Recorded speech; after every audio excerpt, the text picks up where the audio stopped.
जय Shivray युट्यूबवासी blogger तेजूच्या या चॅनलमध्ये आणि गौरकोटांच्या या नव्या मोहिमेमध्ये तुम्हा सगळ्यांचं पुन्हा एकदा नव्याने स्वागत। आपण मागच्या व्हिडिओमध्ये पाहिलं होतं की आपण जंजिरावर येऊन कोंडाजी बाबांची हत्या कशी केली आणि कोंडाजी बाबांना कशा प्रकारे मारलं गेलं इथे जंजिरावर ते पाहिलं। आणि त्याचाच एक पुढचा भाग मी तुम्हाला म्हणाले होते की आपण पुढचा भाग काढू की त्यांच्या मृत्यूनंतर संभाजी महाराजांनी जंजिराला जिंकण्याचा कसा प्रयत्न केला आणि काय कारण होतं की जंजिरा हातामध्ये येत असता असता संभाजी महाराजांना ती मोहीम अर्धवट सोडावी लागली आणि परत माघारी रायगडाकडे फिरावं लागलं। तर त्याच्या मागची कारणं काय होती हेच आपण आपल्या आजच्या व्हिडिओमधून पाहणार आहोत। तर जराही वेळ न घालता सुरुवात करूया आपल्या ह्या आजच्या ऐतिहासिक अशा व्हिडिओला।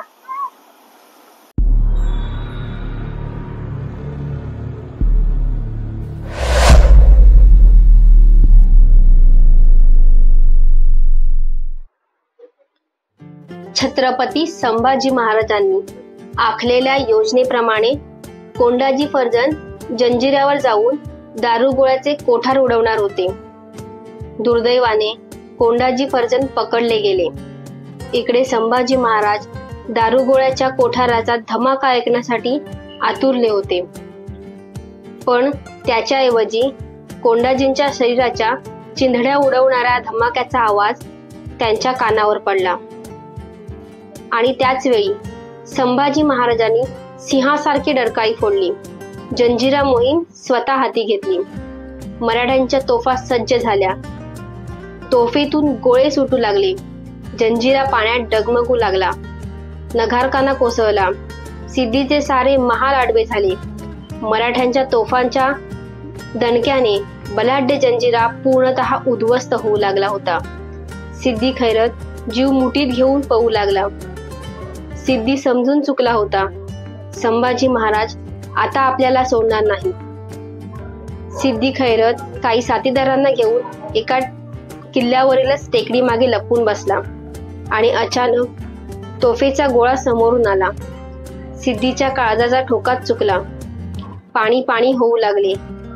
जंजिरा आता स्वराज्यात येणारच होता, पण ऐनवेळी दर्या सिद्धीच्या मदतीला धावून आला।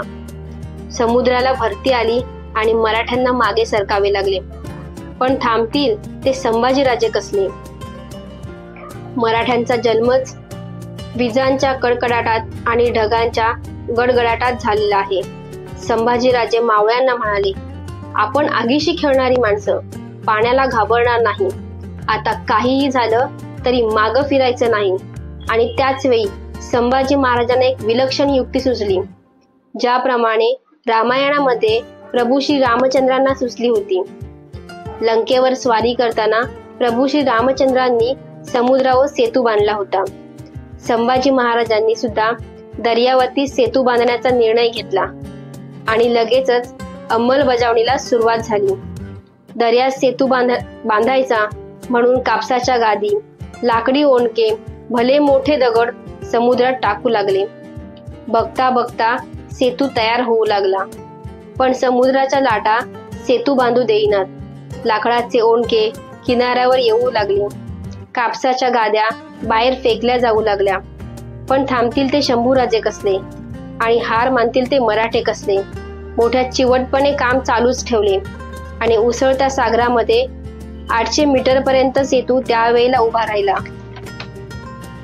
सिद्धी खैरत पुरता हादरला होता। आता जंजिरा हाती आलाच होता। मराठ्यांच्या तोफा अक्षरशः आग ओतत होत्या। जंजिरावरती सिद्धीच्या तोफांनी केव्हाच माना टाकल्या होता। आता जंजिरा संभाजी महाराजांच्या हाती येणारच होता, पण त्याच वेळी तिकडे औरंगजेबाने एक विषारी चाळ खेळली। हसन अली खान याला स्वराज्यावरती हल्ला करण्यासाठी पाठवले। कल्याण, भिवंडी, ठाणे करत करत हसन अली रायगडाच्या दिशेने निघाला। ही बातमी जेव्हा स्वाराकडून संभाजी महाराजांना समजली, तिथेच या मोहिमेला थोडी पडती बाजू आली, पण तरीही संभाजी महाराजांनी माघार घेतली नाही। जंजिरा घेता घेता स्वराज्य औरंगजेबाच्या घशात जायला नको, म्हणूनच संभाजी महाराजांनी या मोहिमेची जबाबदारी दादाजी पंत यांना दिली आणि ते निघाले।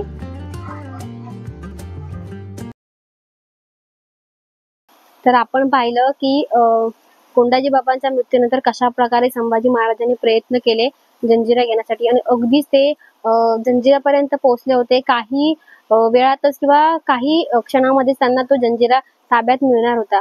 पण मग अशा वेळी झालं काय? कुठे ही मोहीम अर्धवट राहिली आणि का नाही मग जंजिरा स्वराज्यामध्ये आला? आणि असं काय झालं की ताबडतोब किंवा त्या क्षणी संभाजी महाराजांना पुन्हा परतीची वाट धरावी लागली आणि रायगडाकडे जावे लागलं.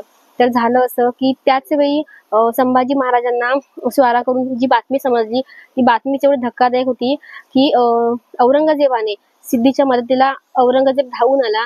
4000चे सैन्य त्याने दिलं औरंगजेबाने यासाठी की सिद्धीवर जे आक्रमण करत आहेत संभाजी महाराज जंजिरा स्वराज्यामध्ये मिळवण्यासाठी, ते रोखण्यासाठी इथे येऊन काहीच फायदा नव्हता. सैन्य इथे पाठवून काहीच फायदा नव्हता. कारण हा जंजिरा असा आहे की तो चारी बाजूने समुद्राने घेरलेला आहे आणि सैन्य तिथून इथपर्यंत येणं पॉसिबल नव्हतं. म्हणून त्यांनी शक्कल ही अशी लढवली होती की स्वराज्याची राजधानी म्हणजे श्रीमान रायगड. तर आपण थेट रायगडावरतीच हल्लाबोल करायचा. रायगडावरती हल्ला केल्यानंतर स्वराज्याची राजधानी म्हटल्यावरती कुठलाही राजा आपली राजधानी वाचवायची सोडून एखाद्या किल्ल्यासाठी किंवा एखाद्या गडासाठी थांबून राहणार नाही किंवा त्याच्यावरचं आक्रमण चालू ठेवणार नाही. तो आपली स्वराज्याची जी राजधानी आहे, जिथे आपली माणसं आहेत त्यांना वाचवण्यासाठी नक्की येणार किंवा तो त्याचे ते प्रयत्न नक्की थांबवणार जे तो करत आहे. तर याच हेतूने औरंगजेबाने 4000 सैन्यदल दिलं रायगडावरती आक्रमणासाठी. आणि ज्यावेळी रायगडावरती आक्रमण झालं त्याचवेळी ही मोहीम चालू होती. जंजिरा अगदी ताब्यात मिळायलाच काही अवधी होता, अशी वेळ होती. तर स्वाराकडून मिळालेल्या माहितीप्रमाणे संभाजी महाराजांनी ती मोहीम अर्धवट ठेवली. जंजिरा घेणे महत्वाचे नाही, तर आपला श्रीमान रायगड वाचवणे महत्वाचं आहे. आणि याच हेतूने संभाजी महाराजांनी ती मोहीम अर्धवट ठेवली आणि जंजिरा पुन्हा एकदा शेवट का स्वराज्यामध्ये येता येता राहिला. नाहीतर जो तुम्हाला हा मागे किल्ला दिसत आहे, तो छत्रपती शिवाजी महाराजांनी बांधलेला पद्मदुर्ग किल्ला. त्या किल्ल्यावरून ज्या पद्धतीने ज्या मार्गाने संभाजी महाराज आक्रमण करत होते, तो मार्गच असा होता की जंजिरा स्वराज्यामध्ये येणारच. कितीही काही झालं तरी जंजिरा स्वराज्यामध्ये येणारच. आणि त्याच शर्तीने त्यांचे प्रयत्नही होते. तर तो पद्मदुर्ग किल्ला, त्या किल्ल्यावरती मला जायचं आहे. आणि तो जेव्हा किल्ला बांधला तेव्हा छत्रपती शिवाजी महाराजांच्या तोंडून जे उद्गार आले होते ते म्हणजे असं होतं की राजपुरी, म्हणजे हा जंजिराला राजपुरी बोलायचे. राजपुरीच्या छाताडावरती एक नवी राजपुरी बांधली पद्मदुर्गच्या रूपाने. कारण इथे होणारे जे हाल होते लेकीबाईंचे, आयाबाईंची, त्यांना इथे येऊन जे विकलं जायचे, त्यांच्यावरचे अत्याचार जुलूम व्हायचे, ते वाचवण्यासाठी हा जंजिरा घेणे महत्वाचे होते. पण जर तो मिळत नसेल तर त्याला पायबंद घालण्यासाठी किंवा त्याला रोखण्यासाठी एक नवा जंजिरा किंवा एक नवा आम्ही किल्ला बनवलाय, जेणेकरून जी व्यापारी जहाजे यायची, जिथून लेकीबाईंना घेऊन नेलं जायचं, त्यावरती पायबंद बसेल. तर तुम्हालाही त्या किल्ल्यावरती जायला आवडेल का मला कमेंट करून नक्कीच सांगा. कारण माझी नेक्स्ट मोहीम त्या किल्ल्यावरतीच असणार आहे आणि त्या किल्ल्यावरती मला जायचं आहे. तर बघूया कसं पॉसिबल होतंय. भेटूयात एका नवीन व्हिडिओमध्ये, एका नवीन लोकेशनमध्ये. जय शिवराय.